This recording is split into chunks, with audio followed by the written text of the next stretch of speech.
Hoje o assunto é um tanto inusitado. Confesso para vocês que eu trouxe essa convidada porque eu tenho muita curiosidade o que eu, assim como você, pode descobrir através de um teste genético, ou melhor, mapeamento genético. Acabei de descobrir que pode aparecer um livro na sua mão, se você fizer, de 200 mil páginas. E para isso a gente convidou, e ela está aqui com a doutora Daiane Simão, que é bióloga e geneticista, né? Isso. Até foi uma área que eu fiquei bem curiosa, então eu notei bióloga e geneticista, que depois você vai explicar como que você trabalha multidisciplinar, né? Sim, é uma integração aí que faz parte do conceito de saúde de precisão. Mas eu agradeço muito pelo convite, é uma satisfação estar aqui na nossa cidade falando sobre o Até que mapeamento enfim, né, a gente genético. conseguiu se reunir para falar um pouquinho desse assunto tão importante e com muitas coisas, né? Sim, eu sou extremamente apaixonada pelo que eu faço, então, para mim, falar sobre o mapeamento, sobre a genética, o quanto que ele impacta no nosso autoconhecimento, porque nós vivemos nessa celeridade do tempo das coisas e como que pequenas coisas vão nos trazer saúde mental, qualidade de pele, e que nessa sincronia que a gente tem conosco mesmo, de entender como nós funcionamos olhando, você falou essas 500 páginas, 1000 páginas, são como É que eu a acabei de nossa... descobrir que é uma bíblia, né? Eu acabei de descobrir que é uma bíblia. É o nosso manual de instruções, né? Eu olho ali para a pessoa, eu falo, olha, eu tô aqui com o teu manual e agora eu tenho que entender como que você está funcionando. Eu gosto de fazer uma analogia quando as pessoas chegam, que o primeiro momento é uma conversa. Então, quando você fala assim, o que dá para saber com o mapeamento, né? É um pouquinho em off aqui, até já quando eu em off, eu falei assim, nossa, a primeira coisa que eu queria saber mesmo, assim, como jornalista e curiosa, o que dá para saber se fizer um mapeamento genético da Kerlin? Uhum. E até eu perguntei para a doutora Daiane, tá, e se eu não gostar? Se vir alguma doença, assim, que nem câncer, né, que todo mundo tem medo de ter mais para frente, ou uma doença grave, e eu ficar com aquilo na minha cabeça. Sim, esses são pontos chaves aqui no processo. Até eu vou contar como que foi essa integração, que hoje eu trabalho com o terapeuta, o Dr. Jefferson, que é meu esposo. Todo mundo que faz o mapeamento vai passar com ele exatamente por essas questões que você falou em relação ao aspecto psicológico, né? Porque fica no psicológico, né? Exato. E aí, quando você chega para conversar comigo, eu gosto de perguntar sempre para o paciente, o que você espera? Qual que é a tua expectativa? O teu primeiro, se você pudesse dialogar com o teu teste, a primeira coisa que você gostaria de saber. Esse é um primeiro norteador, porque na nossa conversa é como se você desenhasse para mim um cenário e quando eu receber todas aquelas tuas páginas, eu vou montar o quebra-cabeça de acordo com aquele cenário. Então, as empresas oferecem, por exemplo, uma das empresas que eu trabalho, eles têm 40 painéis diferentes. O que é um painel? Um painel é uma forma de apresentação desses resultados. Então, tem um painel cardio, ele vai olhar todas as doenças cardiológicas que hoje a gente já tem um referencial do quanto que a genética influencia. Então, vai pegar desde as questões ventriculares, doenças cardíacas que são hereditárias, até as doenças cardíacas mais complexas e vão ter lá essas condições nesse painel cardio. Tem um painel para saúde esportiva e atlética, tem o de emagrecimento, o painel relacionado à saúde estética, qual que é o melhor procedimento estético para você, que colágeno que você degrada mais ou menos. Nossa, isso então, elastina na composição da pele, se tem maior ou menor necessidade de biotina. Então, toda a composição hoje que as empresas acabam explorando, o mercado está se abrindo, a pandemia foi muito importante para isso, porque ele tornou possível chegar na população com acesso a esse mapeamento. Antes da pandemia era muito custoso, agora está mais em conta. Né? Ele ainda tem um valor que é significativo, mas ele chegou porque eu acabei me especializando nessa área durante o meu doutorado, então eu fui para o Instituto Karolinska na Suécia, eu fiz o doutorado na genética aqui na Federal, e nesse período eu fui para aprender como interpretar os painéis farmacogenéticos. Né? Eu falei que tem vários painéis, existe um específico e é o que hoje mais as pessoas buscam. Acredito que 80% das pessoas que vêm comigo para fazer a interpretação do mapeamento é para saber qual medicação ela responde ou não. Geralmente a pessoa chega na minha frente e fala assim, olha, Já experimentei de tudo e não consigo achar uma metabolização, um medicamento que eu responda, que eu seja um bom metabolizador. Então eu vou lá no manual de receitas da pessoa entender como que ela está fazendo essa metabolização para a gente conseguir conduzir melhor para qual é o medicamento. Por exemplo, se a pessoa não consegue, às vezes, medicamento tomar via oral, vamos dizer, até nesses testes consegue ver se é melhor tomar o injetável ou via oral ou outro medicamento que para ela, o organismo dela vai aceitar melhor. Tudo isso é possível ver através do teste genético. Tudo isso é possível porque quando a gente faz o uso das... Vamos pegar um psicofármaco, uma medicação hoje, um antidepressivo. Então tem sertralina, fluoxetina, estalopram, venlafaxina, existe toda essa gama. Quando você chega e relata, olha, o profissional vai tentando perceber e ele vai fazer essa prescrição de acordo com os sintomas. Mas sabe aquela experiência de você tomar uma dipirona para dor de cabeça e a pessoa fala, não, eu não respondo bem a dipirona, eu preciso do ibuprofeno. Essa experiência que a gente faz empírica, assim, trocando, né? Testando. Testando. Ou no cardio, quantas pessoas vão lá, a pressão não tá bem, a troca, né, vai trocando aqueles medicamentos até achar um que você responde. Quando você tem o painel, você tem uma lista que tá em verde, o que você metaboliza bem, em amarelo, que tem que tomar cuidado porque a dose tem que ser ajustada, e em vermelho, que você pode ter efeitos colaterais muito grandes. Então, aquilo que geralmente a gente já faz olhando o que você responde para coisas como febre. O meu menino, por exemplo, quando ele nasceu, eu fui todas aquelas medicações para febre, não, ele teve que chegar lá na dipirona, que era esse, e hoje, daí, quando, né, depois que ele cresceu, né, ali com 3 aninhos, eu fiz o mapeamento dele, fui olhar lá nas rotas, de fato, se eu já tivesse com esse mapeamento, eu já sabia o qual chegar diretamente. Nossa. Quando a gente eu fala... não tinha noção que até de medicamentos, né? Porque eu também sou né, mãe de 2 filhos e coisa e tal, de você até saber qual que a pessoa vai reagir melhor, vai ter aquela resposta rápida, né? Se for febre, se for alguma outra doença, as estatinas, né, causam... Tem muitos tipos de estatina que vão causar mais mialgia, dores, câimbras. Aí, às vezes, quem está usando estatina já é um idoso, naquele polifarmácia. Às vezes a gente consegue reduzir de um idoso, por exemplo, de 8 medicações, porque dele está tomando um medicamento que está causando outra dor, e aí a gente vai e observa o que responde, o que necessariamente está na sua rota, e fazer uma redução ali daquelas medicações, e é por isso que se chama saúde de precisão. Eu busco uma precisão naquilo que você responde ou não responde. E nessas rotas, Kerlin, uma das coisas que eu vou olhar é metabolismo hepático, então eu vou tomar um estalopram. Ele vai ter que passar pelo meu fígado para disponibilizar essa molécula, e essa molécula chegar lá no meu cérebro, fazer o efeito de melhorar a serotonina. No caso da depressão, a gente quer melhorar esse neurotransmissor que dá o bem-estar, que dá ali uma inibição do que é mais negativo. Quando eu faço essa observação, eu estou olhando, ó, tá aqui na lista amarela, então você não metaboliza muito bem essa medicação. É melhor trocar estalopram por fluoxetina. Essa é uma rota que eu vou conseguir entrar na via hepática. Só que não é só a via hepática. Às vezes a pessoa não está bem ali num processo de depressão porque está faltando o precursor da serotonina.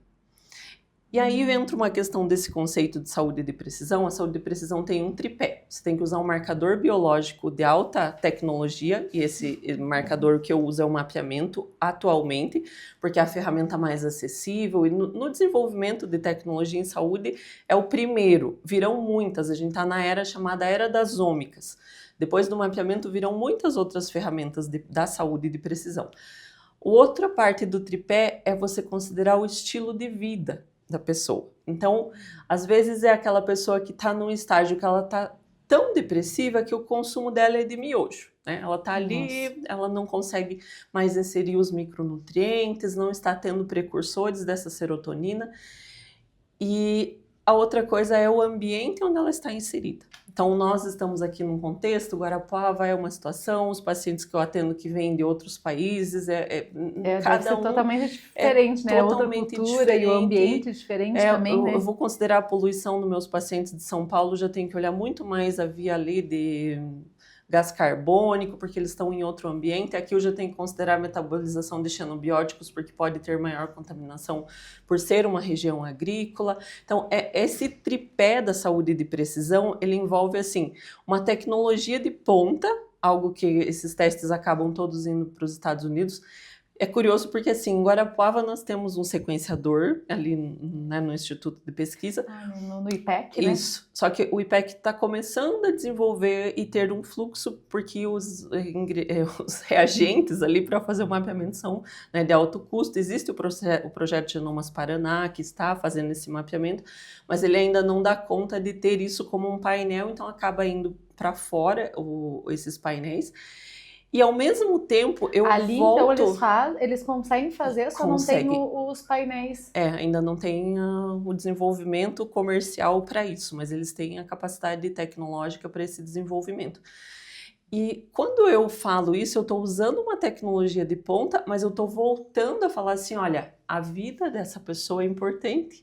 Se ela está comendo precursor ou não de neurotransmissor, que são os micronutrientes, as vitaminas, isso é importante, olhar para a história genética, porque a nossa genética ela conta uma história que pega lá populações ancestrais. Olha, o povo germânico, né? Eles viveram milhares de anos, tanto é que a gente fala, essa é uma comida alemã. Tinha muita batata, tinha muito fermentado. E aí, quando você chega, e, né, com a globalização nós mudamos os hábitos, então a gente tem uma monotonia alimentar, que acaba sendo muitos alimentos repetidos, sem tanta cor e micronutriente. E ao mesmo tempo você pode ter, por exemplo, às vezes a gente tem isso da metabolização da vitamina D, que é mais baixa ali. Eu até estava comentando, né? Comentando no segundo podcast, que eu falei que semana passada eu comentei com a Alana, nutricionista que estava aqui, né? Que a minha estava 20 só, e que geralmente quando eu faço a minha dá 20, 30, dá mais baixa, né? E realmente eu não sabia que isso até pode ter uma influência de como que são... Existem receptores dessa vitamina que são o VDR, você pode ter eles menos expressos. E aí, nessa menor expressão, você precisa de uma quantidade de um aporte maior e não é tanto, às vezes, pela via solar, precisa realmente. E quando você vai usar a vitamina D, se ela estiver associada com K2, se for essa alteração em VDR, você vai aumentar a absorção. Então, você faz uma estratégia de colocar a vitamina D com K2 para melhorar a absorção.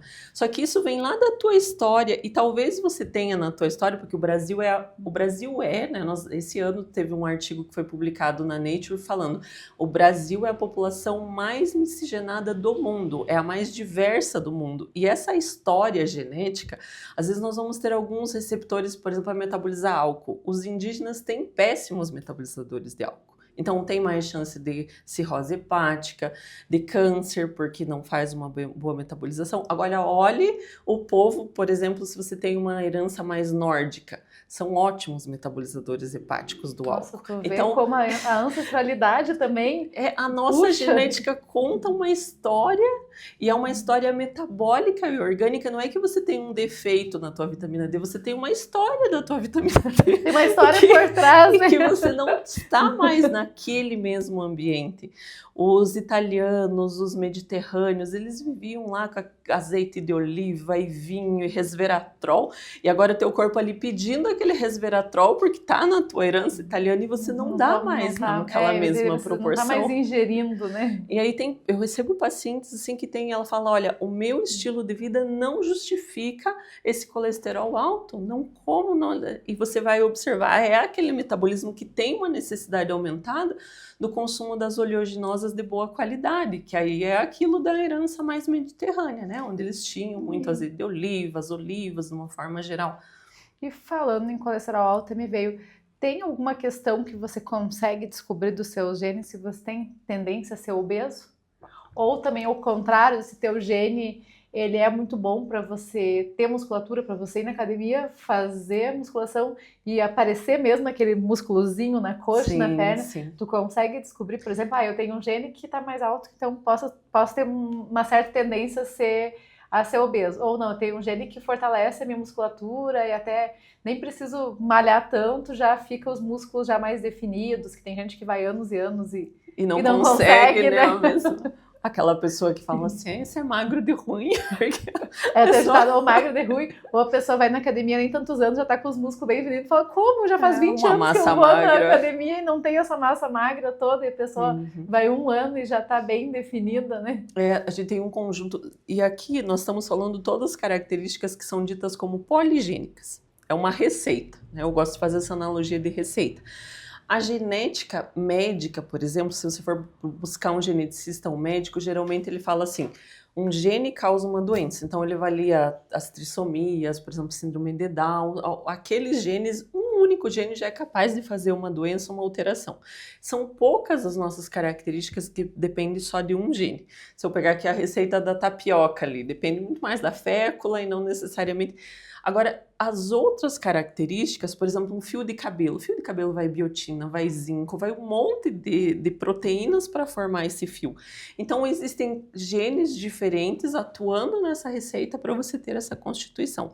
A obesidade, o nosso peso, ele é uma dessas funções poligênicas, e entre os genes, um que é bem importante para controle do peso é o FTO.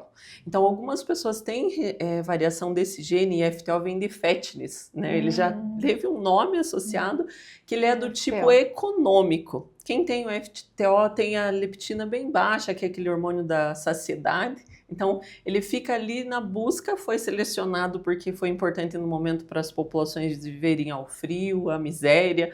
E aí, aquela seleção desses genes, né, sobreviveram as pessoas que tinham essa capacidade de economizar energia. Só que hoje, né, despendendo de toda essa questão, e o FTO ele tem uma influência também neurológica da pessoa comer com os olhos. Aquela pessoa que tem a satisfação em organizar bem, e o cérebro começa entendendo, e aí ele consegue, inclusive, criar subterfúgios, assim, de você não comeu tudo, então vamos economizar essa gordura, deixa ela ali. A pessoa passa jejum, ela não despende tanta gordura, porque o mecanismo dela é um mecanismo já para... O mecanismo é como se fosse faltar comida dessa pessoa, entendeu? Mesmo que você ficou horas sem comer, ele vai diminuir economizar a quantidade de disponibilização de células de gordura dos adipócitos, porque ele cria todo um mecanismo de controle para o teu sistema para ser mais econômico nesse gasto de energia. Então aí você vai falar, olha, a tua estratégia para emagrecimento, ela não é tão trivial, né? A gente primeiro tem que dar essa sensação de que você está se alimentando, que é um prato farto, é bonito. Aí nós vamos entender se é um metabolismo mais de carboidratos, que às vezes você ter comido ali uma proteína pela manhã ainda não deu a mensagem que você se alimentou. Se o teu metabolismo é muito mais de carboidrato. Essa é a minha próxima pergunta, eu ia falar, nossa, será que tem pessoas que é mais de proteína, por exemplo? Até para criar músculo, que tem que comer mais proteína, e tem outras que já não, que na sua alimentação o carboidrato ia ter mais essa saciedade, ou até mesmo fazer com que emagrecesse comendo carboidrato. Ou que emagreça comendo mais gorduras, né? Porque às vezes você comer ali pela manhã só carboidrato, o teu cérebro ainda não deu a mensagem que nesse grupo mais mediterrâneo tem que ter um pouco de gordura naquela alimentação. Aí pode ser as sementes, pode ser o azeite de oliva, mas aquele mecanismo assim, pronto, entrou energia... Nossa, eu vou ter que fazer meu teste. Vou ter que descobrir agora. Você consegue achar a tua via, né, ali metabólica que você herdou, que condição e que propensão que ela é maior para criar essa rota de metabolização. Existem pessoas que são metabolizadores pobres de proteína, e fazer uma dieta cetogênica pode ser bastante arriscado. Outra já, o jejum intermitente, a dieta cetogênica traz um benefício. Teve uma época, ano passado, que eu pensei em fazer, mas eu nunca consegui fazer, que foi o jejum intermitente, que eu pensei em fazer, em comer bem cedo da noite, e jantar tipo 6 horas, comer alguma coisa 6 horas e comer só outro dia. Só que eu nunca consegui fazer, porque quando eu vejo, já é 8 e pouco da noite, 9 horas, aí que eu vou jantar. Aí outro dia eu vou pro CrossFit e não consigo ir pro CrossFit em jejum, porque tem gente que vai em jejum e come só depois de treinar, seja musculação, CrossFit, eu não consigo ir pro CrossFit em jejum. Então eu tenho que comer pelo menos uma fatia de pão com banana e um pouquinho de doce de leite. Aí eu vou pro CrossFit e depois eu tomo meu café completo após. Mas eu sou uma que, se eu for pro CrossFit, por exemplo, eu nunca nem tentei ir, mas logo que eu mudei minha dieta e comecei a comer só uma fatia de pão com banana e pasta de amendoim ou doce de leite, teve um dia que tava puxado, que eu fui tomar banho lá e eu tremia no chuveiro, tipo, tremia, como se aquela fatia de pão fosse pouco, sabe? Sim. Aí eu pensei, imagina se eu fosse vir totalmente em jejum, sabe? Sim. E jantar mais cedo da noite e ir em jejum, eu acho que eu passaria mal, assim, eu acho que eu não aguentaria fazer o treino, né? E isso traz essa questão do conceito da saúde de precisão, que não é um modelo único que veste todos. Cada pessoa tem a sua individualidade e a dieta pode ter sido ótima para uma pessoa, mas não ser boa para você. Dieta, na verdade, A gente assim, fala o meio nosso alimentação mais saudável, né? é O uma correto, questão né? de hábitos nutricionais. Os nossos hábitos têm que estar de acordo com a nossa história também, né? Com a nossa genética, com aquilo que a gente vai percebendo no dia a dia, que são os melhores micronutrientes. E quando você falou da parte muscular, tem um gene que é da o actine 3, que ele traz a composição de fibra mais tipo 1, 2, mista. Quem tem o tipo de fibra mista é aquela pessoa que tem maior dificuldade para perder peso fazendo atividade física, porque uma hora recruta uma fibra, outra hora recruta outra e ela acaba não sendo otimizado. Quem tem mais o tipo 2 de fibras ali, é aquela fibra mais robusta, a pessoa que hipertrofia com maior facilidade. O tipo 1 já é o que delineia mais, aquela pessoa mais esguia, assim, então a gente vai observando ali, vai entendendo. Tem um grupo que vai responder muito bem a creatina, outros vai ter que usar estratégias que recrutem essa força e velocidade, outro já é mais resistência. Esse da resistência a pessoa tende a liberar muito ácido lático, então ela tem uma propensão maior para câimbras, então antes do pré-treino ali tem que ter essa alimentação, principalmente você falou a banana, às vezes ali algum micronutriente que ajude a regular os níveis ali de potássio que ela está tendo organicamente. Então é de fato, Carlin, poder olhar o manual de instrução. Nossa, eu não imaginei que fosse assim tão completo, né? É que você falou, uma receita para cada indivíduo, para cada pessoa. Quando o pessoal descobre, por exemplo, tenho tendência a ser uma pessoa obesa, então descobrir ali como que o pessoal reage. Ele continua focado na alimentação, na academia, ou ele meio que se sente naquela zona de conforto? Nasci para ser mais obesa, então não preciso malhar, não preciso correr, não preciso cuidar da alimentação. Qual que é a reação, assim? Meio fica aquela zona de conformismo, ou o pessoal aceita de boa e continua a sua vida saudável? Sabe que esse grupo, são dois grupos em específico que geralmente quando você está apresentando essa predisposição, é o que eu falei para você da pessoa que diz assim, olha, eu não respondo nada de medicação, e geralmente é uma medicação dentro da saúde mental, e as pessoas que vêm com a obesidade. Quando elas olham aquele resultado de tantos genes, né? E aí eu tenho os genes que estão mais relacionados à saciedade, mais hormonal, mais da parte, aquela saciedade hedônica, que é uma vontade de comer por ansiedade, ou que é metabólico mesmo. Esses dois grupos, eu já vi pessoas assim que, quando olham para aquilo, é aquele momento das lágrimas, sabe?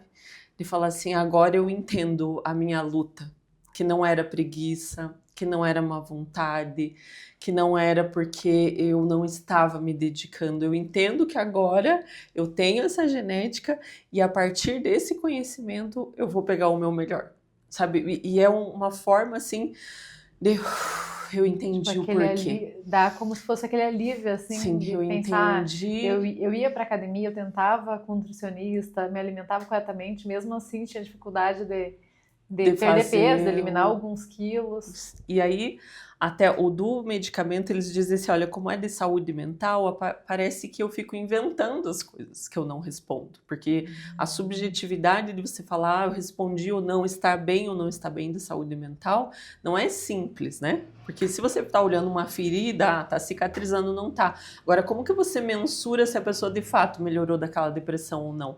E aí ela sempre dizendo, não respondo, não responde, e o profissional da saúde, o psiquiatra, que ele adere o teste, ele fala assim, não, olha, de fato, agora eu vou conseguir falar para o meu paciente por que ele não estava respondendo, que não é uma incompetência minha entender qual medicação ele usa ou não, porque o médico não tem como adivinhar, assim, que metabolismo que passa ou não. Mas porque são tantas medicações, né, inúmeras e coisas, sabe? Como é que tu vai saber que aquela medicação, não, a pessoa não tá respondendo, né? Sim. Ou que aquela outra também não tá, daí às vezes tu vai testando, já testou várias, não tá dando certo, então é difícil tu saber qual que é para aquela pessoa, né? E aí quando você encontra um material, né, uma ferramenta capaz de te mostrar isso já no princípio do tratamento, para conseguir fazendo esses acertos, ele da aderência, daí no caso nutricional, a aderência da pessoa entender por que ela tem que fazer aquela atividade física. Porque hoje parece assim que o médico não sabe o que fazer, ela manda fazer atividade física. Até ontem eu tava vendo de uma blogueira até falando que hoje na internet, como todo mundo meio que é especialista em todas as áreas, todo mundo, porque tem que comer isso, não sei o que lá, porque tem que fazer tal coisa, porque tem que fazer corrida, né? Então ela falou assim, gente, sério, eu tô meio de saco cheio, porque hoje na internet todo mundo é especialista em tudo, né? Seja de fazer atividade física, seja de alimentação, seja da área de saúde. Então, o pessoal às vezes está meio de saco cheio, né? Sim. E pensar, eu tenho que fazer isso, eu tenho que fazer aquilo, eu tenho que sei lá, né? Então, eu acho que se a pessoa, mas no exame, por exemplo, no teste genético, se der que eu tenho musculatura e sou mais predisposta a correr, se eu correr, eu vou ver esse resultado melhor, então. Sim. Ali consegue ver também, tu tem um cardio bom, então se você fizer corrida, você vai ter mais musculatura, ou teu cardio vai aguentar correr bem mais quilômetros do que uma pessoa que não tem essa predisposição. Exato. Consegue ver até o tipo de exercício que eu vou responder melhor. Exato, a gente vai conseguir observando, somando isso das fibras com a parte de oxigenação, óxido nítrico, a parte de suplementação, fazer um plano de atividade física que é mais condizente com a tua propensão genética. Inclusive, ele vai mostrar inflamação muscular. Então, se você pensar, o exercício físico são microlesões, mas até que ponto essa microlesão pode ser mais pró-inflamatório para você? Então, quanto que você tem que fazer, de fato, de aquecimento antes do exercício, quanto que demora para a oxigenação estar adequada. Um plano, hoje os grandes times de futebol, inclusive os grandes, e agora que o Atlético Paranaense está adotando também, eles fazem com essa mesma empresa que eu faço um mapeamento, os times de futebol, os times que usam um esporte de alta performance e resistência, todos eles já fazem isso, porque você usa pré-treino, cafeína. Se você é uma metabolizadora pobre de cafeína, não pode ser esse o teu pré-treino, porque vai dar problemas, né? Quando você falou isso de todo mundo ser especialista, existe isso, o bem-estar, a qualidade de vida virou um mercado, né? Então você vende qualidade de vida, você vende a roupa da ginástica, e é muito mais... É muito comercializado, né? Se tu pensar tudo, desde um whey, desde a creatina, todos a esses... roupa, né? Então, tu vai correr, o tênis de corrida, né? Então hoje em dia tá tudo muito, todo mundo quer vender alguma coisa, né? Então tá tudo muito bem-estar virou... né? E a questão nós precisamos nesse autoconhecimento, e aí eu falo assim, quem consegue fazer o mapeamento, é claro, né? Eu trabalho com isso, eu sou apaixonada, eu acho que como o governo na Inglaterra começou agora um projeto que é para, durante 10 anos, todo bebê que nascer já vai ser feito a análise genética, como o teste do pezinho. Eu ia dizer, seria como no Brasil, que tu faz o teste do pezinho já quando tá ali no hospital, Já, para poder observar ali intolerância alimentar, fazer retirada, alergias, né? Porque tudo isso a gente consegue identificar pelo teste, as propensões a alergias e intolerâncias. E quer dizer que o teste, ele não vai modificar, por exemplo, assim, se eu fizer meu teste, meu filho que tem meses, e eu fizer depois, quando tiver adulto, ele não vai modificar. O teu DNA não vai ser a mesma coisa, se eu fizer quando nascer, que nem na Inglaterra. Quando eu fizer com 30, 40 anos, vai estar a mesma coisa. Exatamente. Nosso DNA, ali aquelas células, né, as células matrizes, a genética não muda. Então, você fez agora, daqui 5 anos você vai atualizar, nós teremos descoberto muito mais coisas, porque é uma área em emergência, né? Então, no ano 2000... Mas descobre mais coisas depois, só que vamos dizer, aquela receita básica não, o teu do teste começo, você não precisa repetir. Usando, né, tendo aqueles teus dados brutos ali, você vai poder ir fazendo a atualização deles ao longo da vida.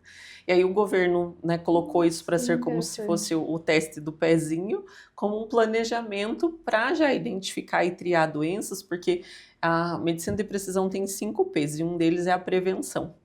Doenças crônicas como Alzheimer, diabetes, depois de instaurado, não tem o que fazer. Você vai fazer os paliativos, você vai protelar para ter uma qualidade de vida ainda mesmo com a doença, mas você não consegue uma terapia que seja curativa para esses processos. E olha, a diabetes mesmo nós já conhecemos há tanto tempo, então precisa-se de uma forma de medicina que haja, que tenha ações antes disso se Antes de estabelecer. acontecer a doença, antes Então, de tu descobrir, que nem a Angelina Jolie, que ela descobriu que ela tinha propensão a ter câncer de mama, isso. ela tirou as mamas antes de ter o próprio câncer de mama, né? Porque ela já tinha um histórico familiar muito grave, né? Na família, mãe, tias já tinham apresentado. Então, tudo isso vai ser levado em conta na mensuração dessas características. O teu histórico, os teus hábitos de vida. E ela ali, naquele momento, ela quis fazer a mastectomia preventiva, coragem, né? Porque ela fez preventiva, né? Sim, de fazer antes que o processo se instaure. Isso se chama gerenciamento de risco, né? Então, hoje a saúde de precisão, ela fala em gerenciar riscos. E nesse sentido, você pensar que você vai gerenciar um risco também depende do teu fator psicológico para, né? Como que você administra? Isso é muito particular. Isso que foi que eu perguntei no começo, né? No começo desse Conexão Mais Saúde, eu falei, tá, e se eu descobrir que eu tenho algum fator de risco para ter câncer, por exemplo, que é uma coisa que a gente sabe que é uma doença grave, ou até mesmo algum problema grave cardíaco, né? E como que eu vou gerenciar o meu psicológico? De falar assim, mesmo que eu sei que, né, que agora eu tô super bem, mas eu penso, nossa, mas lá no meu teste genético deu que eu tenho predisposição a ter tal doença. E quando for uma doença grave, como que eu vou, né, tentar meio que esquecer? Não, eu não descobri isso, vou viver. Aí quando chegar lá, tá, beleza, vou me preparar porque eu posso ter tal coisa, né? Essa subjetividade hoje, quando se fala sobre o mapeamento genético, porque assim, algumas empresas, elas só vão vender para você se eu tiver feito uma prescrição, eles precisam que um profissional de saúde habilitado na interpretação tenha feito a solicitação. Outras empresas, elas já fazem o que é chamado direto ao consumidor. Então, existe uma empresa no Brasil que vende testes bem em conta, que são poucos genes avaliados, e a gente tem 2 aspectos a analisar. Então, na minha história, assim, eu cheguei aqui hoje, né? Eu era uma pesquisadora de laboratório, estava lá estudando genes de propensão, desenhando características para painéis. E eu lembro que as pessoas começaram a fazer esse teste direto ao consumidor, e um dia uma pesquisadora, ela chegou e falou para mim, Daiane, eu tô tranquila que eu não tenho chance de ter câncer de mama. Sei, nossa, que teste que você fez, que você tá tão tranquila assim. Mas você já tá descartado que eu não vou ter esse câncer de mama. Aí ela foi me mostrar, e assim, o da Angelina Jolie é o BRCA1, que é o gene que faz ali controle de ciclo celular. Ela tinha feito para uma variante. E hoje, por exemplo, um teste que eu peço, ele avalia pelo menos 120 variantes nesses genes. Ela tinha feito para uma? Uma. E ela ficou tranquila com isso. Eu pensei, não, isso não é o que o teu teste está te dizendo, você está se eximindo de uma responsabilidade que é aquilo que você perguntou. A pessoa olha a genética dela, não, vou ser obesa mesmo e larguei os bets. Deixa pra lá. Ela tinha se eximido da responsabilidade do autocuidado, porque ela olhou uma informação, eu falei, não é isso que a tua informação está dizendo. Vamos dizer, ela ficou muito confiante com por exemplo, uma variante, tu falou que tu faz é 120, e provavelmente não é todas ainda, provavelmente tem a possibilidade de ter mais ainda, né? Aí vamos dizer, ela vai dizer, não, tá tudo certo, então eu nunca vou ter câncer de mama, posso, nesse quesito, posso viver tranquila, né? Sim, então a gente tem essa informação do que você pode não estar mapeando tudo quando faz o mapeamento genético, porque nós ainda não conhecemos. E hoje, tudo que eu faço, se eu olho isso da vitamina D, a B, os fármacos, é tudo com pesquisa das regiões Europa, Estados Unidos. Não tem ainda pesquisa brasileira mostrando os nossos riscos, se nós respondemos da mesma forma. Nós estamos aplicando a medicina de precisão usando o modelo do norte mundial, lá, né? Do norte global. Nós precisamos desenvolver pesquisa em saúde de precisão no Brasil. Então, hoje, por exemplo, todo o mapeamento que eu faço, a pessoa vai ser questionada se ela aceita que vá para pesquisa, para nós começarmos a ter esses bancos de informações nossas. Agora, outra questão, você soube o teu risco para um câncer de mama, tem que estar dentro do contexto, existe esse histórico familiar? Esses genes estão associados a que tipo de comportamento, né? É muito mais de ciclo celular, é um câncer específico, é um risco global. Gerenciar risco tem que ter uma coisa que você consiga gerenciar. Agora, saber o risco só por saber. Para o Alzheimer. O Alzheimer tem rotas diferentes, às vezes é mais inflamatória, às vezes é mais energética. Então, eu vou partir do pressuposto que você está disposta a mudar os teus hábitos de vida a partir dessa informação. Porque, vamos dizer, se tu descobrir como até você falou da medicina de precisão, como precaução, tu usar como precaução, no caso do Alzheimer funciona muito bem, né? Porque tu pode mudar teus hábitos e tu chegar lá na frente e não ter Alzheimer, né? Isso foi um ponto fundamental para eu sair do laboratório e vir para a clínica para integrar essas equipes multidisciplinares, porque aqui no Brasil, quando eu fui fazer a minha pesquisa com Alzheimer, cada paciente que entrou para a minha pesquisa, fui eu que coletei o sangue. Então, fui lá, fiz os questionários. Então, eu conheci cada um dos 300 idosos que entraram na pesquisa. Peguei esse meu material e lá fui eu para o Karolinska. Quando eu cheguei lá, eu tinha acesso no hospital, porque aí eu tinha uma hipótese, eu tinha acesso a ir no hospital e ver esses idosos lá do país deles. Era incrível juntar, assim, eles chamavam equipes médicas para olhar como que o nosso teste cognitivo era tão baixo, eram tão poucas respostas. E os nossos idosos demenciam, em média, até 20 anos antes do que da população nórdica. 20 anos, imagina, um idoso que começa a demenciar com 70 e vai indo com aquela demência consumindo 10 anos de cuidado familiar, 10 anos de uma perda de identidade, de dores. Enquanto lá eles iniciam o processo demencial com média 80, 85. Então, nós temos, pela nossa qualidade de vida, porque o que aconteceu, o que era o interesse deles com a demência? Aqui no Brasil, a média de pessoas com demência após os 65 anos é aproximadamente 9%. Então, a gente tem essa expectativa de demência. Lá na Suécia também a média é semelhante. Então, se você olhar doença cardíaca, no Brasil tem muito mais doença cardíaca. O primeiro fator de morte no Brasil em homens é a doença cardíaca. Lá não. Lá não está entre os mais prevalentes a doença cardíaca. Então, o cardíaco depende muito mais do ambiente do que da genética. Agora, se aqui 9% demencia e lá também, é porque o fator genético é mais importante, porque eles têm qualidade de vida, né? Para eles, a filosofia... Lá, provavelmente lá tem bem mais qualidade de vida que nós aqui, né? Sim, a qualidade de vida é uma filosofia de vida para eles. Então, só que o que acontece? Aqui nós demenciamos 20 anos antes, a qualidade de vida é péssima do nosso idoso, não tem reserva cognitiva, ele começa a demenciar, a esquecer, ele não tem atividade de vida diária, né? Ele já precisa de cuidador.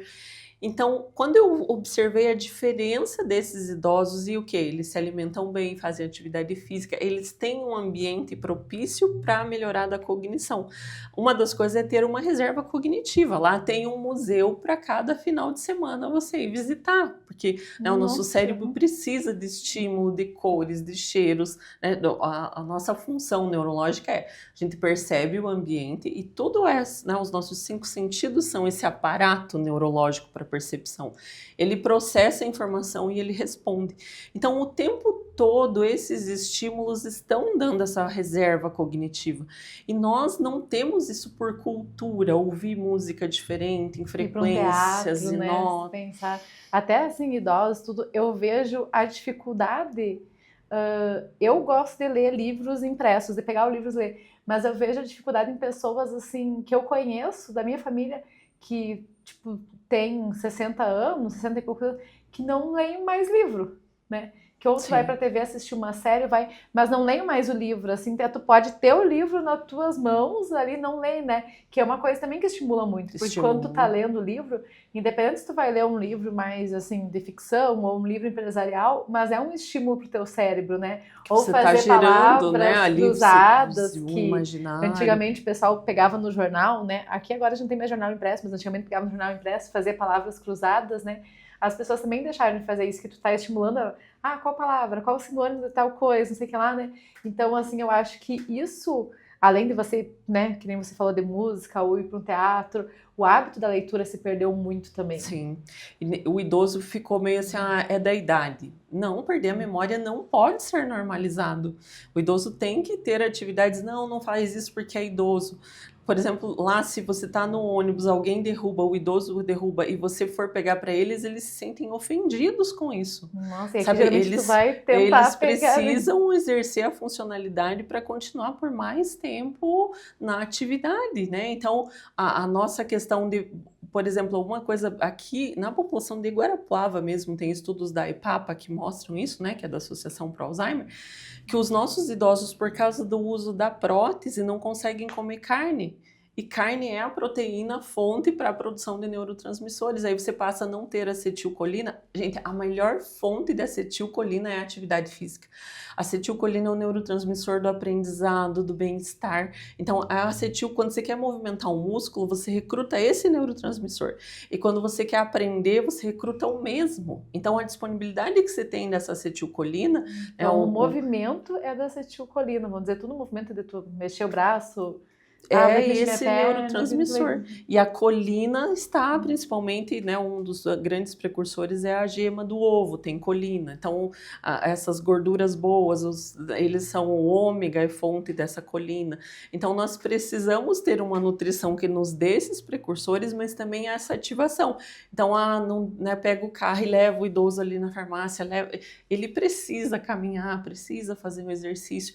E aí isso vai fazendo um ciclo, não levanta, aí começam as dores, daí não vai levantar porque tá doendo, né? Então, a nossa não consegue, às vezes, mais agachar, né? Porque daí não tá também fazendo o movimento de agachar, né? Ou até mesmo levantar e sentar, que tu já faz um agachamento de levantar e sentar, né? Então, a pessoa, né, já não tá mais tendo esse hábito de fazer diariamente, né? Vou agachar, ou vou pegar tal coisa, como você falou, já faz aquele estímulo, né? E aí, e aí que eu comecei a história para falar, né? Que eu observei o quanto que os nossos hábitos, o quanto que a inserção de pequenas coisas no dia a dia, elas vão alterando. E isso se corroborou quando a minha mãe faleceu com câncer, com 57 anos, ela teve linfoma. E quando ela teve esse linfoma, eu ainda estava no ambiente acadêmico, né? Era professora universitária, trabalhava na PUC. Tinha minha linha de pesquisa voltada para bioética, exatamente porque assim, Carlin, eu entrevistei esses 300 idosos e quando eu voltei com esses resultados, eu fazia no Instituto Neurológico de Curitiba e no Hospital de Clínicas. Aí os médicos falaram, tá, agora você trouxe esses resultados, você tem que comunicar. E aí agora eu tenho que me preparar, porque, né, eu preciso profissionalmente saber como que eu vou comunicar, porque quando você fala assim, genética, as pessoas já... genética é um negócio difícil, genética é o azinho lá. A pessoa, como é que eu vou entender algo de genética, né? Porque já passa na cabeça, meu Deus do céu, genes, né? Como é que eu vou entender, como é que eu vou saber? A maioria dos idosos que estavam demenciados, eles não iam entender a informação, era pro filho. E daí eu tava falando, olha, seu pai tem o gene da APOE, aí eu... Tenho também? Como que fica isso, né? Eu vou ter Alzheimer igual meu pai? Então, eu fui colocada ali com a minha pesquisa numa... Agora tu aprendeu a pesquisar, mas agora tu vai ter que saber se comunicar tanto com o filho, ou filha, ou o responsável lá, e vai ter que ser uma linguagem fácil, né? Porque... Sim. Senão, se tu fizer falar na tua linguagem, como doutora, né, como bióloga, tudo tu fala na tua linguagem, a pessoa não vai entender nada, tá? E agora o que eu faço com essa informação que eu não entendi, né? E daí essa APOE, que era o gene que eu mais, né, que eu fiz a avaliação, tem uma variante dela que é E4, que aumenta o risco para Alzheimer. Só que o que nós encontramos? Uma das amostras que eu consegui, centenárias, foi que lá em Colombo tem uma casa das irmãs que elas vão quando estão se aposentando. Então tinha muitas irmãs com mais de 100 anos lá, sem demência. E aquelas irmãs elas tinham essa predisposição ao Alzheimer, só que elas estavam centenárias e não tinham desenvolvido. Porque o hábito de vida de leitura, da espiritualidade, eram irmãs meditativas, então aquele processo ali de você estar em contato consigo mesmo, né? A meditação é excelente para as nossas vias de cognição. A alimentação muito bem balanceada e a maioria delas, quando tinham qualquer alteração de colesterol, estavam fazendo uso das estatinas para regular, não deixar o colesterol ficar, porque a APOE ela tira aquelas gordurinhas, aquelas coisas que estão ali no nosso sistema nervoso fazendo uma sujeira. Então é uma vassourinha que vai varrendo. A E4 é uma vassourinha mais truncadinha, assim, ela não consegue fazer uma boa varredura, então ela aumenta a propensão para Alzheimer. Quando você tem uma alimentação que gera menos desses produtos ou menos gordura que se acumula, você pode, por estilo de vida, mesmo tendo a genética, não vir a expressar. Agora, quando se combina uma enzima que não limpa bem com uma alimentação que já enche o negócio... Então, esse processo, esse cuidado que elas tinham com os hábitos de vida, levou a, mesmo tendo um gene de propensão, não expressar.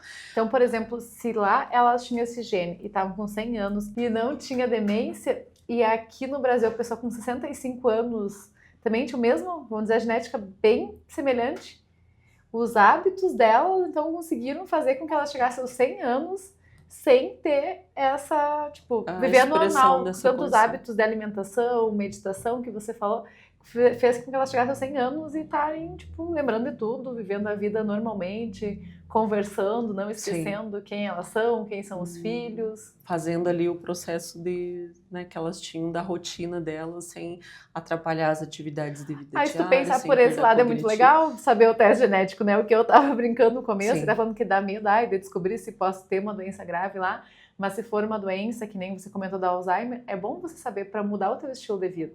Ou se for bom, continuar o estilo de vida saudável, Sim. né? E aí eu fui professora na PUC, no mestrado em bioética. E na bioética a minha disciplina era ética e genética. E eu falava assim, gente, como que nós vamos dar essa informação para a pessoa lidar com ela e não ter os acessórios ali necessários psicológicos, porque ela pode ficar muito mais com um problema psicológico em saber o risco do que administrar. E foram essas coisas assim do dia a dia ali que eu falei da pessoa que não interpretou bem o seu resultado. E observando o que aconteceu com a minha mãe, eu fui olhar os genes que estavam associados a esse tipo de linfoma. Não é uma característica herdável, que se herda daquele gene ela se expressa, mas existe uma população menonita, né, da cultura menonita. A tua mãe, antes de falecer, ela tinha feito já? Não Ela tinha. não chegou a fazer o teste Não tinha o teste. genético. E aí, nessa população, existe um gene de intolerância ao glúten que predispõe a esses linfomas, porque a pessoa, às vezes, não sabendo da predisposição, ela continua ingerindo o que não está lhe fazendo bem e não tem os sintomas clássicos de por exemplo, quem é celíaco, a pessoa não consegue, né? Ela vai ter os sintomas muito exacerbados. Agora, quem só tem intolerância ao glúten, às vezes é aquilo que o cabelo cai, a unha tá fraca. E eu tinha esses sintomas muito parecidos eu tinha muitos hematomas, eu tinha isso da unha fraca, cabelo fraco. Aí, quando a minha mãe faleceu, isso aconteceu, eu fui olhar se eu tinha essa genética. Aí eu descobri a minha intolerância ao glúten. E aí, quando eu entendi que eu tinha essa predisposição, o meu é o glúten e a proteína do leite. Então, eu tirei da minha alimentação. Isso, pra mim, deu um impacto. Tu tirou os dois? Tu Tirei tirou o os glúten dois. e a proteína do leite. E aí o meu marido sempre me falava, o Jefferson falava assim, Daiane, olha esse conhecimento que você tem, você vai ficar guardando para você. Você não vai colocar à disposição para que outras pessoas possam mudar, igual você fez. E foi aí que ele já trabalhava, né, como terapeuta na clínica, que eu integrei uma equipe onde a psiquiatra falou, não, lá fora eles estão usando esses painéis, tem psiquiatra que não faz prescrição de medicamentos sem ter um farmacogenético. Se você vai interpretar, eu vou começar a encaminhar os pacientes. E eu comecei com a via da psiquiatria, né? Eram pacientes para ajuste de medicação. E nisso chegou uma paciente que falou assim, olha, eu quero saber o meu risco para câncer de mama e Alzheimer. E a indicação, né, da psiquiatra é que essa pessoa estava com ideação suicida. Aí nesse momento, eu falei assim, não, eu preciso, assim como aquele momento que eu estava lá, que eu tive que comunicar, eu chamei um psicólogo, nós fizemos como equipe para comunicar, o psicólogo estava junto para ajudar nessa comunicação. Agora eu vou precisar que o Jefferson também, então hoje todo paciente que passa pelo mapeamento vai também ter esse suporte. Então agora você e o Jefferson, que é o seu esposo, vocês fazem meio que um suporte em conjunto. Exato. Para as pessoas. Por exemplo, que nem eu falei, a parte psicológica pega muito forte. Sim. Aí, até hoje de manhã, o assunto que a gente conversou com a psicóloga era justamente sobre inteligência emocional, que meio que veio a casar, né? Eu falo, hoje o dia foi bem legal, assim, porque o dela era parte de inteligência emocional, e querendo ou não aqui, você fala dessa importância de ter um psiquiatra junto quando um quando terapeuta vai trabalhar, junto, ou um terapeuta, conseguir... para a pessoa digerir, vamos dizer, dependendo do que der no teste dela, né? E muitas vezes eu vou fazer esse acordo, assim, né? Você veio, eu vou falar assim, mas vamos primeiro cuidar do que é importante nesse momento? Esse momento é ajustar a tua medicação para a saúde mental.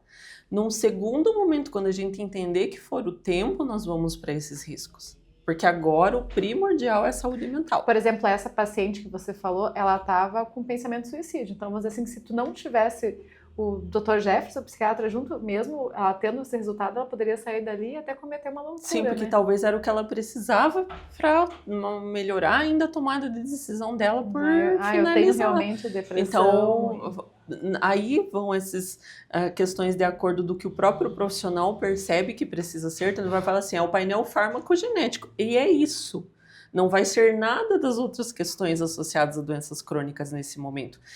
E a outra questão eu posso falar assim, você quer saber o teu risco? Isso sempre eu faço. Você quer saber, a pessoa fala assim, olha, eu confio que você vai me dizer tudo que eu preciso fazer e eu prefiro não saber, né? Eu tenho o caso do idoso que ele falou assim, olha, Dani, se você falar que eu tenho risco de Alzheimer, eu saio daqui com Alzheimer, eu não quero saber isso. Porque daí aí que eu acho que depende muito do psicológico, né? Porque tem gente que vai ter o psicológico um pouco mais preparado. Fala, não, eu quero saber e quero saber o que eu faço para não chegar, né, nessa doença crônica, né? E tem gente que já fala, não, se você falar que eu tiver depressão ou que eu tiver Alzheimer, eu já vou sair daqui ou deprimida ou com Alzheimer, né? E às vezes a gente consegue reconhecer que não dá conta. Eu esperei 6 meses para fazer o meu, porque eu sabia que era eu que ia olhar diretamente.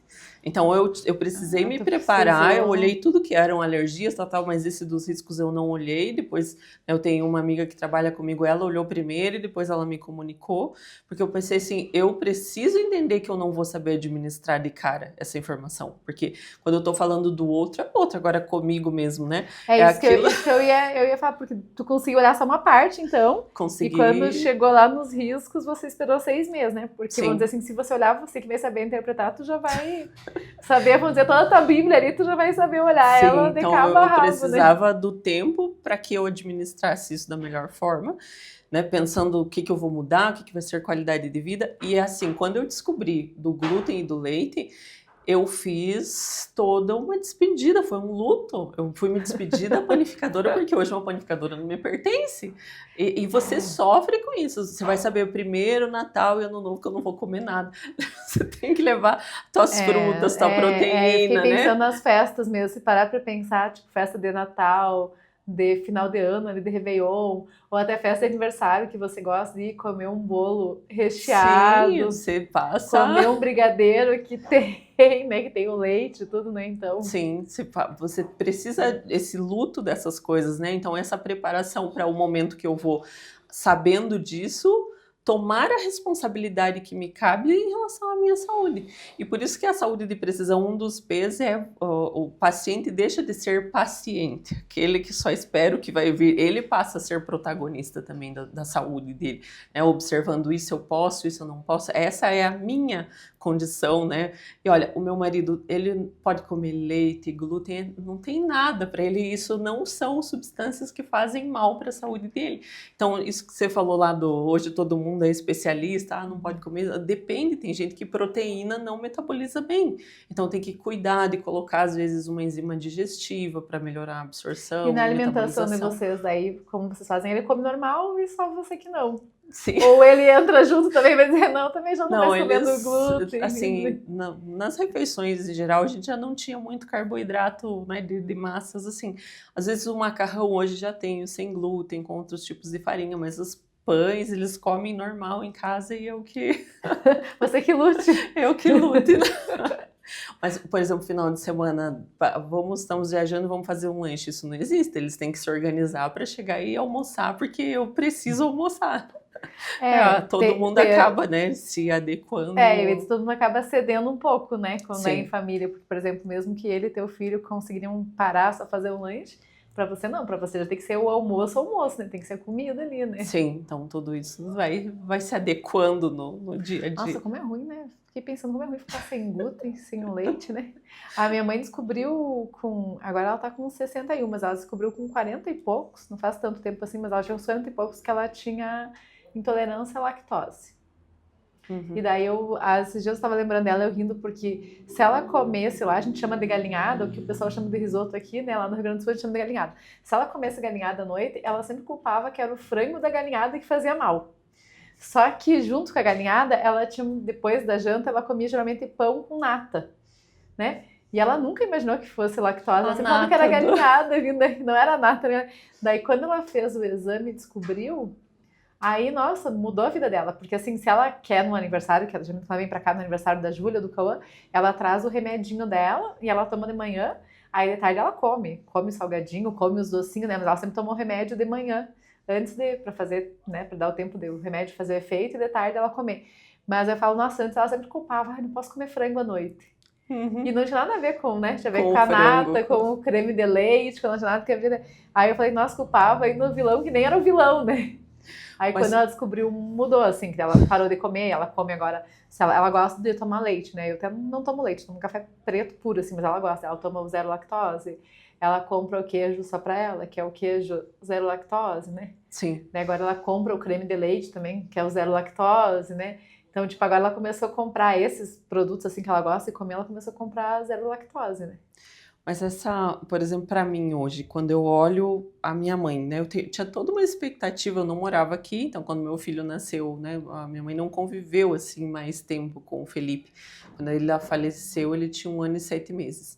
Eu tinha toda uma expectativa da avó com o neto e tal, e de repente, quando eu olho para o que eu faço hoje, a minha motivação era assim: se ela tivesse a oportunidade com a minha idade de ter feito um teste e se restringido disso, talvez ela estaria aqui com a gente, sabe? Pensando isso em prática de saúde de precisão. Você renuncia. Quantas crianças que eu já avaliei com autismo que têm frutosemia? Eles não podem comer frutas, né? Fruta é super saudável, a mãe fica preocupada, não está comendo fruta. Então não vai comer a fruta, mas vai tomar os suplementos no lugar. Você vai conseguir alterar aquele hábito que naquele momento é uma restrição, mas o que eu hoje consigo de benefício para minha saúde não me pesa mais. Eu me despedi lá, assim, mas Já fez o luto lá e hoje tá e tranquilo. hoje tá tranquilo, né? Já levo minhas coisas, isso facilita o gerenciamento de peso, porque você acaba não exagerando também, né? E essa olhar Nossa, do para tua autismo saúde é bem importante, porque a gente sabe que o autismo, às vezes, a pessoa é mais seletiva também com os alimentos. Às vezes, que nem falou da criança que não pode comer fruta, muitas vezes a gente acha que é a seletividade do autista. E quando tu faz o exame, assim, tu descobri que a pessoa não pode. Porque, Sim. né, o pessoal com autismo às vezes não quer comer fruta, ou não quer comer verdura, não quer comer tal coisa. Fala, não, é a pessoa que é seletiva, né? Teve um E daí rapaz. tu descobrir que a pessoa não pode realmente, que tu vai ter que entrar, ou, né, com outro suplemento para ingerir Sim. essas vitaminas da fruta. Teve um né? rapaz de 18 anos, ele com autismo, ele fez, e aí ele falou assim: olha, é esse da fruta que eu vou mostrar pra minha mãe que agora. Era isso que eu esperava mesmo. Ele foi esperto, já tá aqui, né? Porque eu não gosto de comer fruta aqui, eu vou mostrar pra minha mãe, né? E assim, a gente olha o que é saudável, o que é adequado, não é igual para todo mundo. A nossa mãe já falava, você não é todo mundo. O teste genético vem confirmar. E é muito interessante isso, porque a gente fala assim, cada pessoa é única, mas quando eu olho essa combinação genética é muito única mesmo. E até isso de ficar ruminando, existe uma variante que é de degradação de dopamina, tem pessoas que têm esse gene muito lento para degradar dopamina. Essa pessoa tende a ser extremamente ruminante. E quando eu vejo esse gene, eu já sei que esse risco de câncer comunicado para ela, pode ela ficar ali. E tem outros que já são degradadores rápidos, a pessoa recebe, pronto, vamos para a próxima. Tipo, Ela geralmente, ela geralmente erra por impulso, né? Fez o que não deveria do que... Então, essas nuances das nossas atividades, elas acabam definindo, inclusive, a nossa forma de ser, né? Você passa a entender. O tu pensa tem muito a ver até com a personalidade, né? Porque Sim. se você olhar ali, tu vê, é a pessoa mais calminha, não sei o que lá, às vezes o outro mais um 220, o outro já com a dopamina lá em cima, o outro não, lá embaixo já. E olha, eu recebi agora ainda... recentemente um menino que ele veio assim, ele falou, olha, eu vi os teus conteúdos, eu tô aqui porque eu quero largar o uso de substâncias faz uso de drogas porque ele tem um nível de abstinência muito grande. E a gente foi olhar assim, produção de dopamina ruim, degradação alta e receptores. Ele tinha uma combinação dopaminérgica muito propícia a essa busca externa de vias de dopamina. E ele ia por meio da drogadição nessa rota. Então, ele ia buscar a dopamina nas drogas. E assim, a rota dele inteira naquela constituição que estava precisando mesmo de suporte. E é esse uma pessoa que você vai olhar, esse daqui precisa de fato utilizar um Venvance, uma Ritalina, porque se você não der essa dopamina que ele precisa aqui, ele vai buscar em outras fontes. Então, às vezes, as mães chegam preocupadas, olha, teve uma prescrição de Ritalina, será que precisa ou não? A gente consegue, inclusive, identificar essas rotas? Não, talvez colocando uma suplementação aqui já melhore essas fontes. E às vezes é uma rota, um circuito tão completo que se precisa mesmo da medicação. Porque nós vivemos também num tempo que a escola continua no mesmo modelo e as crianças já estão, então a É outra agitação, geração, né? a agitação deles, será que essa agitação é uma agitação pelo ambiente ou será que isso é constitutivo, que precisa mesmo fazer uma mediação? Então o teste ajuda nesses aspectos também na saúde, né, de 0 a paciente mais idosa que eu atendi até hoje foi de 93 anos. Ela veio porque ela queria viver bem até o seu último dia. E aí... 93 anos. Aqui de Guarapuava ou não? É de Inácio Martins, ela veio. E aí um dos hábitos dela era pela manhã comer pão com banha. Né? Ela contando, Nossa, né, que no café da manhã... me lembrou bem antigamente, né? Porque a minha bisavó comia isso, né? Eu lembro que minha bisavó fazia pão caseiro e comia pão com banha. Ou quando eu ia lá, que ela sabia que... Eu só conheci uma bisa. Quando eu ia lá, ela sabia que eu não gostava, né, de pão com banha. Eu lembro que ela fazia o pão fresquinho e dela jogava um pouquinho de água no pão e colocava açúcar para grudar o açúcar. Então ela me dava para comer pão com açúcar. Esses tempos eu lembrando, eu falei, nossa, eu era bem pequena, né? Eu falei, eu comia pão com açúcar, né? Claro que hoje até eu não como mais, mas eu lembrando assim, que ela fazia o pão caseiro. Gostinho da infância, né? E colocava o açúcar ali, molhava um pouquinho e colocava pão com açúcar, né? E aí você vai pensar assim, será que ela chegou na cidade porque comia banha? Não, o metabolismo dela da gordura era ótimo, era invejável, assim, era tudo no azul ali, ela metabolizava muito bem. Se eu for comer a banha do pão dela, já mas não terei o mesmo sucesso. Né? É, porque tem alguns antigos, né, que eles falam realmente que lá atrás, agora a gente acaba comprando o óleo no mercado, mas eles falam que muitas vezes as pessoas viviam mais porque faziam feijão com banha, tipo, cozinhavam com banha, né? Eu falei, nossa, mas eu não sei se isso não é um mito, né? Mas eu acho que daí aí depende se a pessoa tem aquele gene que vai processar melhor a gordura, né? Que pode ser que eu não tenha, vamos dizer, se eu fosse comer comida com banha, né? E em qualidade de vida, na verdade, nós estamos, a geração hoje, os nossos idosos são os que estão mais vivendo, né? Porque se você olhar na década de 50, a média de vida era 57 anos. Então, nós estamos conseguindo observar esses centenários aqui. Agora, a nossa geração, por exemplo, será que chega toda 100 anos, essa né? industrialização, esse processamento, os recursos, porque é uma balança aqui, né? Nós temos medicamentos, nós temos a informação, tecnologia, então nós não sabemos ainda como que nós vamos dar conta. Por exemplo, se você for olhar o Alzheimer, a descrição das neurodegenerações, são processos recentes, assim, do nosso conhecimento sobre isso, porque não se vivia todo esse tempo para chegar a demenciar. Teve até um vídeo que eu vi faz umas 3 semanas, um pouquinho mais, que todo mundo tava meio postando na internet, meio que o meme, que era, se não me engano, até o nome da senhorinha era Dona Lúcia, que o pessoal fazia na academia e falava, nossa, será que eu vou ver quem é a Dona Lúcia? Que ela tava indo pra academia e ela estava com 90 e poucos anos. Só que tu olhava pra ela no vídeo, ela levantando peso e tudo bem de boa na academia, vindo, acho que ela tava com 93, 94, eu daria uns 70 anos pra ela. Quando eu olhei, sabe, nossa, eu vou ver quem é ela, e ela bem de boa na academia, com peso, tudo. Aí eu falei, gente, que legal, o pessoal hoje tá passando dos 100 anos, né? Sim. E muita gente passando dos 100 anos, assim, vivendo, nossa, lúcido, indo pra academia ou fazendo suas aulas de dança, fazendo tudo normal, né? E o principal é a lucidez, né? Tu tá conversando ali, teu cognitivo tá respondendo 100%, né? Então tu vê, antigamente o pessoal com 60 anos já era considerado velho, né? Uhum. Então a longevidade, você olha aquelas reportagens, né? Idoso de 50 anos. Então... Eu não quero ser uma idosa de 50 anos. A longevidade saudável é algo muito do nosso tempo, né? E a gente tem a possibilidade dessa promoção aí. E eu vejo, né, esse recurso que eu uso, que é o mapeamento, como uma dessas possibilidades de termos qualidade de vida na longevidade. E o pessoal, quando chega para você, você atende mais criança, adulto, pessoas mais de idade? Quando o pessoal chega, qual que é o que leva eles? É alguma curiosidade ou eles pensam justamente nisso? Eu quero ter mais qualidade de vida, quero ter uma longevidade saudável. O que motiva uma pessoa quando eles chegam até você, ou já com o teste feito, ou pedindo para você para fazer o teste genético?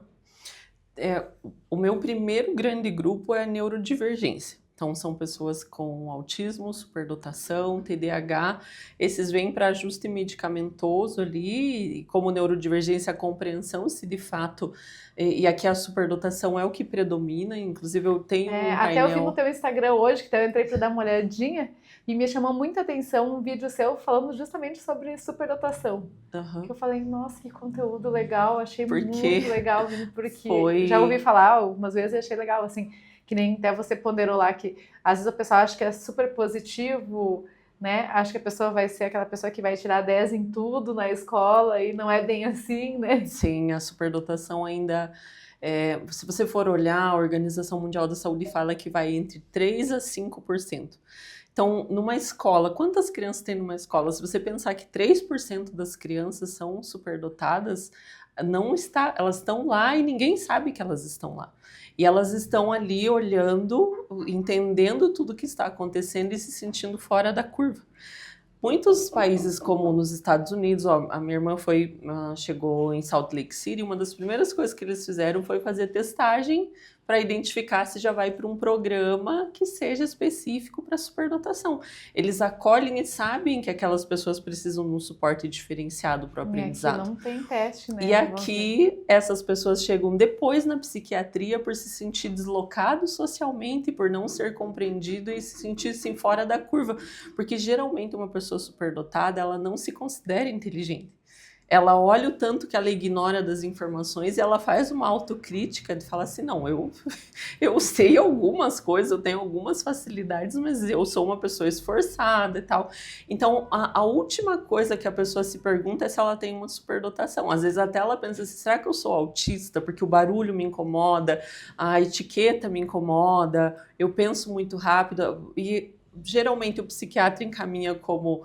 Olha, essa pessoa ele é inteligente, tem um nível cognitivo bom, mas tem síndrome de transtorno ansioso, é muito ansiosa, e pode ser um bipolar, mas tem algumas coisas, pode ser o TEA. Geralmente ainda vai com o diagnóstico errado ainda. Muitos e muitos chegam com diagnóstico, e daí é exatamente nisso. Eu não sei ao certo o diagnóstico, então vamos para o teste genético para identificar. E foi aí nessa conversa que uma das empresas que eu faço vem de Israel, essa avaliação. Aí eu pedi para o pessoal de Israel, falei, vamos ver os genes que são comuns da superdotação e inserir essa característica no mapeamento. E aí nós conseguimos hoje também mensurar essa característica da superdotação com o mapeamento. Esse é o meu primeiro público, é o que mais procura, e aí vem a questão de ajuste de medicação. Então, o grupo de saúde mental, né? É o primeiro que inclui autismo, superdotação. Isso. E aí o segundo que mais vem é para longevidade saudável. Mulheres que estão passando pela questão da menopausa, então uso hormônio, não uso, isso vai aumentar o risco para ter um câncer de mama se fizer reposição hormonal, está sofrendo com aquela insônia de processo de menopausa, ou que quer, né, já passou ali desse processo da menopausa e fala, não, agora daqui para frente tenho que cuidar muito bem, tenho que ter reserva de massa magra, reserva cognitiva, porque eu quero envelhecer bem. Aí a pessoa já está naquela busca, né, mais intensa pela longevidade saudável. Pela longevidade. Mesmo. Esse é o meu segundo, são os dois principais aqui que...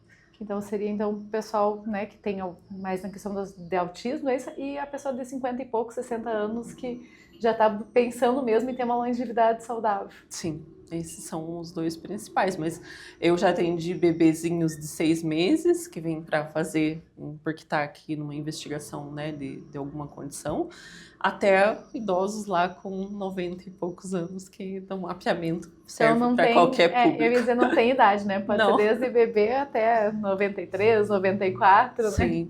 Tem atletas que às vezes por fratura, os atletas também é interessante, né? Se você é atleta profissional ou até mesmo busca uma alta performance em algum esporte, sim, a pessoa tem curiosidade de ver se ela está no esporte certo, se é realmente aquilo, né? Sim, esse é outro grupo que tem um interesse e o mapeamento se ajusta muito bem.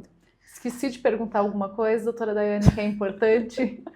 Eu falei, o nosso bate-papo, né? Eu brinquei com aqui o pessoal da redação que eu não tinha feito roteiro nenhum dessa vez.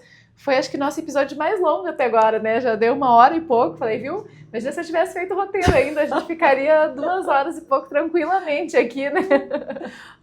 Eu acho que assim, a gente teria muito mais que conversar, mas para o nosso princípio de conversa tá falamos. Mas eu adorei, porque realmente hoje de manhã que eu fui dar uma olhadinha no seu Instagram, né, até vi esse vídeo de superação que eu achei legal, vi a questão um pouquinho dos genes também, do pessoal querendo saber dessa parte que me interessa muito, que é saúde.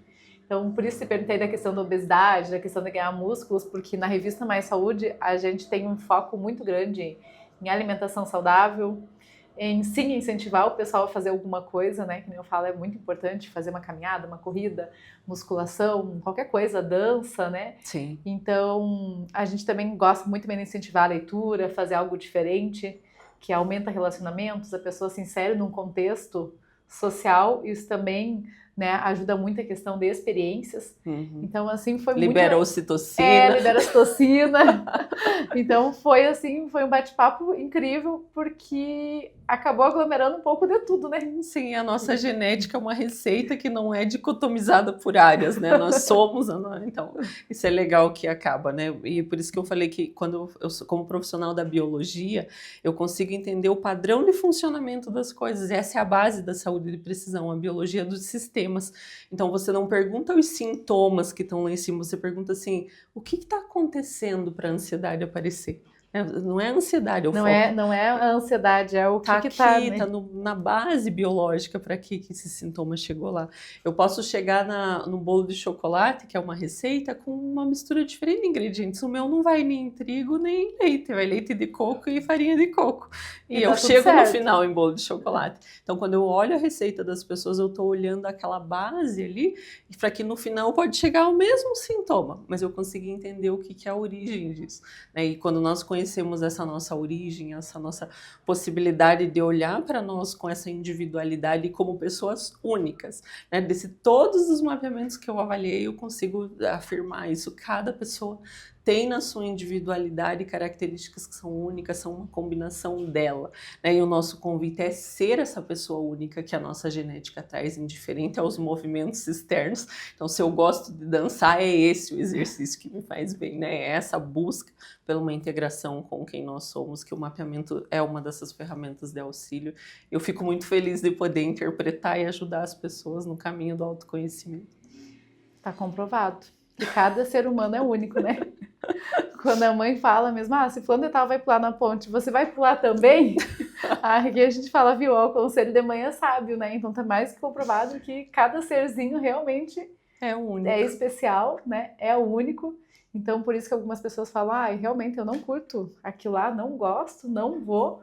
Outras amam.